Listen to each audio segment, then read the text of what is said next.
toutes et à tous, on se retrouve aujourd'hui pour une nouvelle vidéo. C'est un update lecture où je vais vous parler de 3 romans. Je vais vous parler de Something About Us de Jane Pierce. Je vais également vous parler de Midnight Blue de L.J. Chen et je vais terminer par Défendu de Anna Wendell. Et donc on commence avec le premier, Something About Us de Jane Pierce.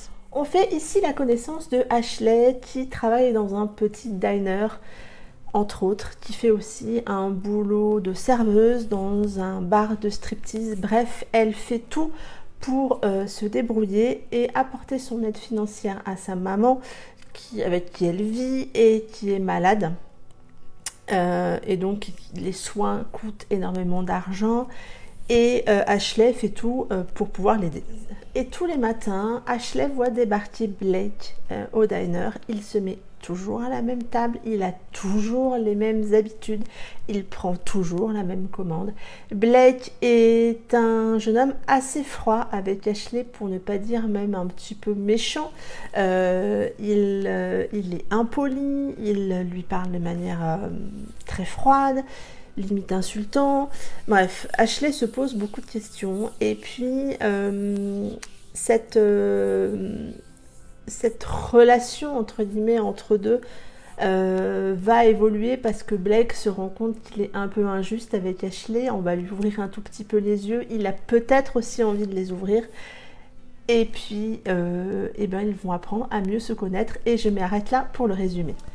J'ai beaucoup aimé cette histoire. Il est très difficile de ne pas s'attacher à Ashley. Ashley, c'est une jeune femme pleine de vie, pleine d'envie, pleine de force, qui fait tout pour aider sa mère, qui fait tout pour s'en sortir.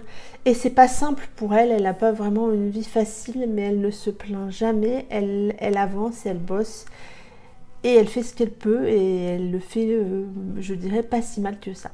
Il y a beaucoup de douceur qui émane d'elle au travers du roman. Elle est, oui, c'est le genre de nana, on a envie de l'aider parce qu'on voit bien que la vie n'est pas facile pour elle.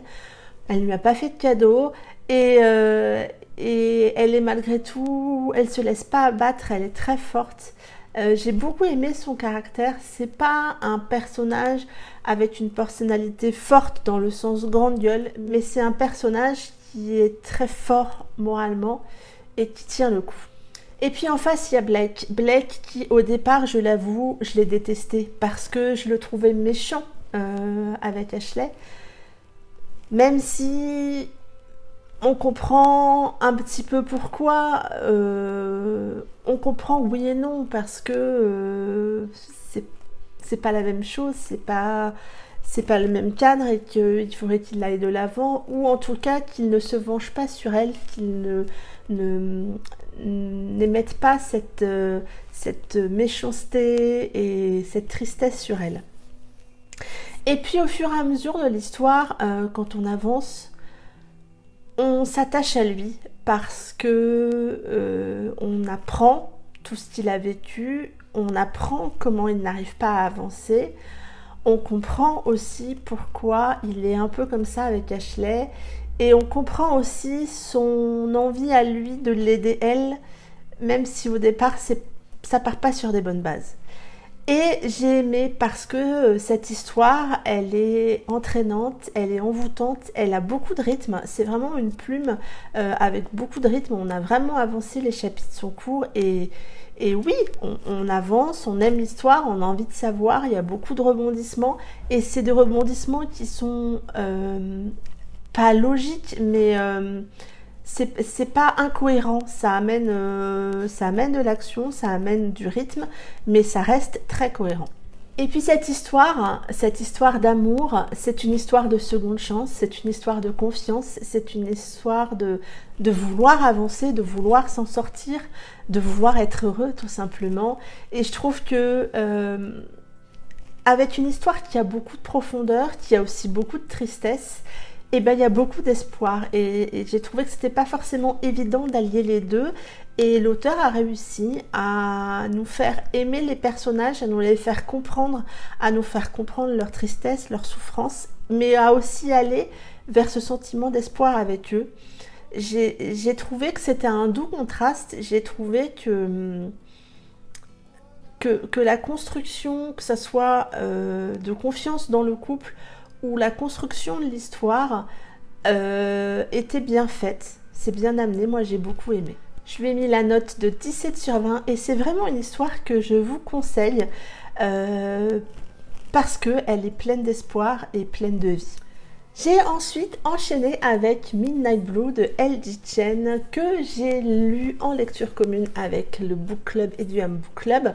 C'était l'occasion, quand cette lecture commune est apparue, enfin cette lecture du mois est apparue sur Instagram au sein du Book Club, de sortir ce roman de ma palle. Ça faisait un petit moment qu'il était là, je crois que je l'avais acheté au moment où il était sorti et je me suis dit allez, c'est l'occasion.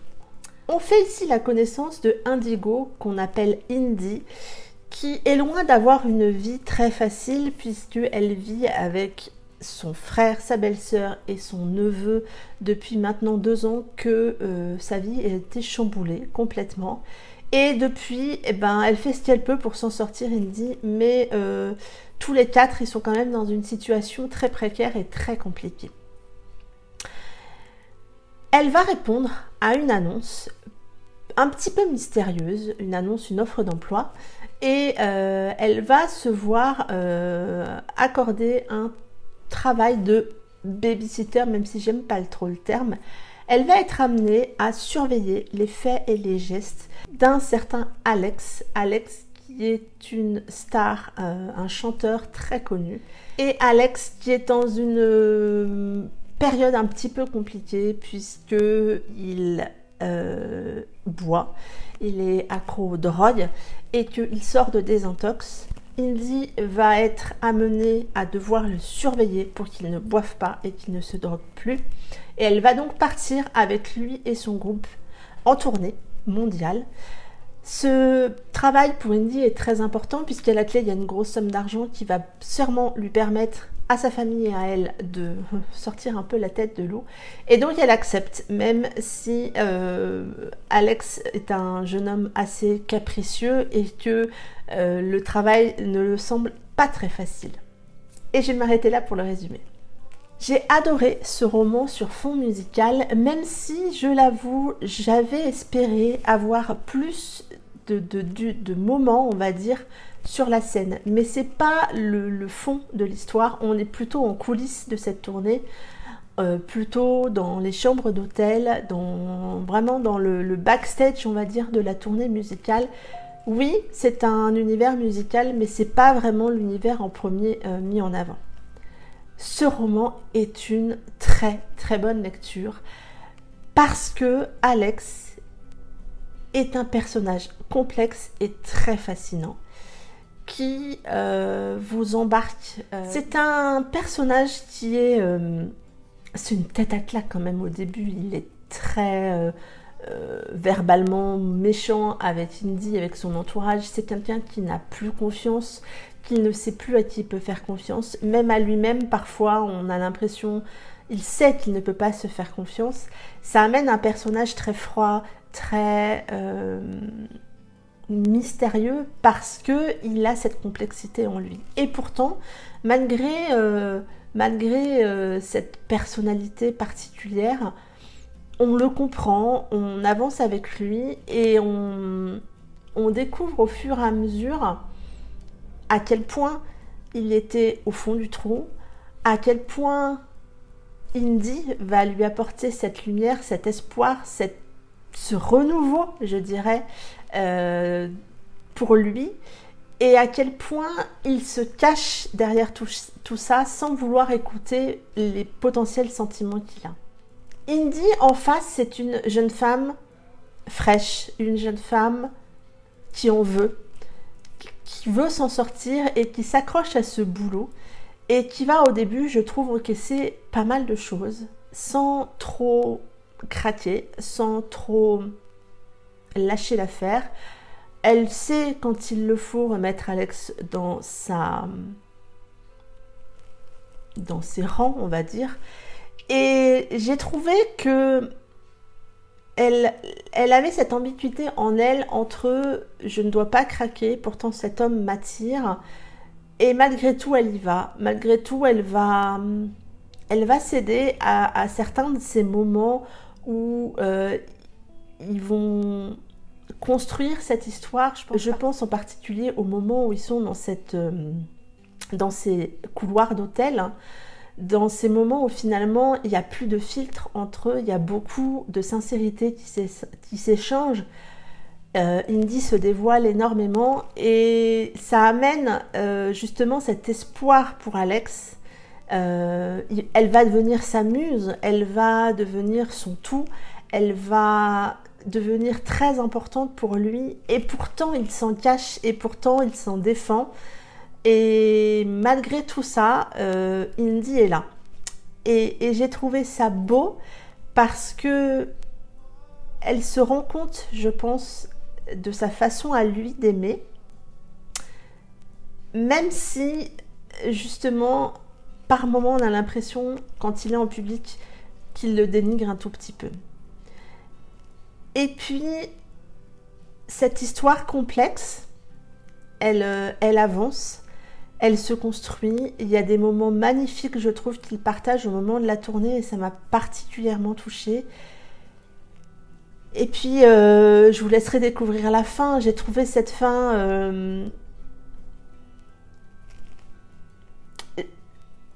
je l'ai trouvée réussie. Je ne m'attendais pas forcément à celle-ci, mais je l'ai trouvée réussie et j'ai trouvé que ça collait. Ça collait à leur histoire, ça collait à leur personnage. Ça collait à leur amour et voilà, enfin, j'ai vraiment été embarquée par cette histoire, même si, comme je vous le disais, oui, on est dans l'univers musical, mais on est plutôt dans les coulisses, dans les backstage, on n'est pas sur le devant de la scène comme ça a pu l'être pour des lectures précédentes. Là, on est vraiment dans les backstage et dans toute la noirceur que cet univers peut amener, parce que tout est facile, c'est facile d'avoir de l'alcool, c'est facile d'avoir de la drogue, les filles sont faciles. Cette célébrité amène tellement de choses faciles qu'il est facile de chuter. Et je trouve que Alex est représentatif un petit peu de tout ça. Et moi, j'ai bien aimé. J'ai vraiment accroché aux deux personnalités. Je lui ai mis la note de 17 sur 20. C'était le premier LD Chen que je lisais. J'avais peut-être lu le tome 0.5 de la saga des Sinners, si je ne me trompe pas, qu'il faudrait d'ailleurs que je lise. Mais j'ai beaucoup aimé la plume. J'ai ensuite lu Défendu de Anna Wendell aux éditions Addictive et je vais pas trop vous faire de gros résumés. Je vais peut-être d'ailleurs ne vous lire que le résumé officiel parce que justement il n'en dit pas trop et je ne veux pas, comme je vous le disais sur Instagram, que vous en sachiez plus. Cameron Reed est solitaire, passionné de musique et n'accepte qu'une seule femme dans sa vie, Miss Patate, sa chatte psychopathe. Elena est lumineuse, naïve et en danger. Entre eux, c'est puissant et explosif dès le premier regard. Sauf que le moindre rapprochement pourrait faire basculer la vie d'Elena dans le cauchemar. Auront-ils la force de tout risquer pour se retrouver? Cette histoire, je l'ai abordée avec juste ce résumé. Je ne savais pas du tout dans quoi je m'embarquais. Et quand ça vous arrive, je l'ai pris en pleine face parce que je m'attendais tellement pas à ce sujet-là que je me suis dit wow. Et c'est ça que j'ai apprécié dans ce roman, c'est ce wow. Et ensuite, toute l'histoire construite autour de ça est crédible, on avance. J'ai trouvé que c'était très réel parce que c'est amené avec beaucoup de justesse, de profondeur et d'émotion. Cameron, c'est un jeune homme au passé compliqué qui a beaucoup souffert lors de sa jeunesse et il vit dans les quartiers chics de New York et ne s'y fait pas. Il a encore beaucoup, je dirais, d'animosité envers ces gosses de riches, Mais Cameron, il est fanat de musique. Il cherche à tout prix à en faire sa vie. Et quand il va découvrir qu'il y a une offre d'emploi pour être guitariste au sein d'un groupe, il fonce. Il va être aux côtés de ces fameux gosses de riches qui l'exècrent. Il va retomber sur une ancienne connaissance avec qui il y avait eu vraiment de gros soucis, mais il ronge son frein parce que la musique, c'est sa vie et qu'il veut tout. Au détour de ces répétitions, il va faire la connaissance d'Elena dans cet hôtel particulier, dans cet immeuble particulier, c'est pas un hôtel. Et il sent qu'il y a quelque chose tout de suite entre eux, il y a un truc. Mais Elena est sur la réserve, Elena est très timide, se met beaucoup en retrait. Sans doute ce qui l'attire lui, parce que je pense qu'au vu de son passé, Cameron a ce besoin fort de protéger. Elena, c'est un personnage, je l'ai beaucoup apprécié, hein, je ne vais pas dire que je l'ai détesté, je l'ai beaucoup apprécié. Et j'imagine que dans sa situation, j'aurais pas été plus forte.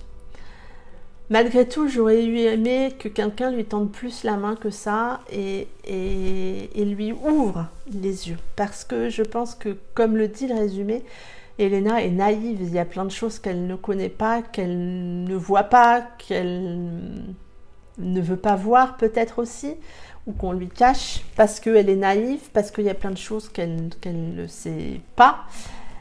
Et ça amène un petit peu un personnage un peu femme-enfant. Ça m'a pas particulièrement dérangée, mais je trouve que voilà, ça fait un peu femme-enfant. Et Cameron apparaît comme le sauveur. C'est difficile pour moi de vous parler de ce livre parce que le sujet est un sujet que je n'avais jamais vu ailleurs, dans aucune romance. Je trouve que c'est un sujet osé. Qu'amener ce sujet justement dans une romance n'était pas simple et que je trouve que l'auteur a réussi parce que ça reste une histoire d'amour crédible et ça reste une histoire autour de ce sujet crédible également. Il y a des passages compliqués, j'ai trouvé que ces passages amenaient beaucoup de force et d'émotions fortes à ce roman, que justement ça amène aussi de la force dans leur histoire d'amour parce qu'on se rend compte à quel point Cameron est prêt, et d'ailleurs il le dit à un moment, il est prêt à tout, et oui, il est prêt à tout. C'est vraiment une histoire, je vous en dis vraiment pas beaucoup parce que je ne veux pas vous en dire beaucoup. Je m'attendais pas à ça, je peux vous le dire. Et je vais vraiment vous conseiller de le lire parce que cette histoire, ne cherchez pas à savoir le sujet. Ne cherchez pas à vouloir savoir avant. Ça serait vous gâcher l'histoire. Ça serait vous gâcher cet effet waouh que vous allez avoir. Vous allez assez vite faire des suppositions, vous allez assez vite comprendre. Et dites-moi si, comme moi, vous avez été étonné parce que voilà, j'ai trouvé ça audacieux de la part de l'auteur. C'était une plume que je ne connaissais pas. J'ai beaucoup aimé. On a des chapitres très courts, on a une alternance de points de vue. Ça amène beaucoup de dynamisme. Moi, je vous le dis à chaque fois, hein, tout ce qui est alternance de points de vue et chapitres courts, je trouve que ça dynamise beaucoup l'histoire et en plus, on avance. Bref, ça a été une très bonne lecture. Je lui ai mis 17 sur 20, encore une fois. C'est vraiment un roman que j'ai beaucoup aimé et qui m'a vraiment beaucoup plu. Ça en est tout pour cette vidéo. J'espère que ces 3 avis vous auront plu et vous auront donné envie de découvrir ces romans. Dites-moi tout en commentaire, venez m'en parler, ça sera avec plaisir que je vous répondrai. N'hésitez pas également à vous abonner à la chaîne. Et en attendant, je vous souhaite de très belles lectures, un très bon week-end et je vous dis à très bientôt pour une prochaine vidéo. Bye bye!